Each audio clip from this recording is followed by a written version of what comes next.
Bonjour à tous, c'est Nicolas et nous allons voir aujourd'hui comment gérer les plans de forme dans l'application Word sur iOS. Alors imaginez que vous ayez différentes formes, exactement comme ici, un carré et un rond. Vous voyez que le carré est au-dessus du rond. Si vous voulez modifier cela et que vous voulez mettre le rond au-dessus du carré, il va falloir gérer les plans de forme. Pour cela, vous pouvez cliquer sur n'importe laquelle des deux formes. Par exemple, nous allons cliquer sur le carré.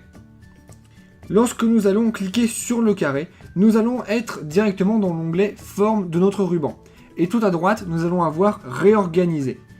Nous allons cliquer sur Réorganiser et là nous allons avoir différentes options. Soit avancer, soit mettre au premier plan, reculer ou mettre à l'arrière-plan. Qu'est-ce que ça veut dire que tout ça ? Ça veut dire que si vous décidez d'avancer le carré, il va passer à une couche supérieure.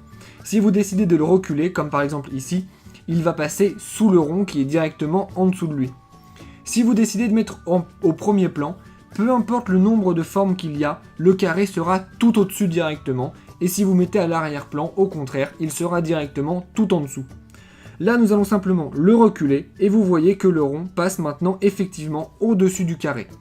Si nous sélectionnons à nouveau le carré, et que nous faisons réorganiser, mettre au premier plan, celui-ci passe à nouveau au-dessus du rond. Vous savez donc maintenant comment gérer les plans des formes dans l'application Word sur iPad. Si vous voulez aller plus loin avec Word sur iPad, rendez-vous dans la description de cette vidéo où vous trouverez des liens vers plein d'autres tutoriels. Vous pouvez aussi vous abonner à la chaîne et nous poser vos questions sur Word ou sur d'autres logiciels sur les réseaux sociaux. Merci à tous et à bientôt.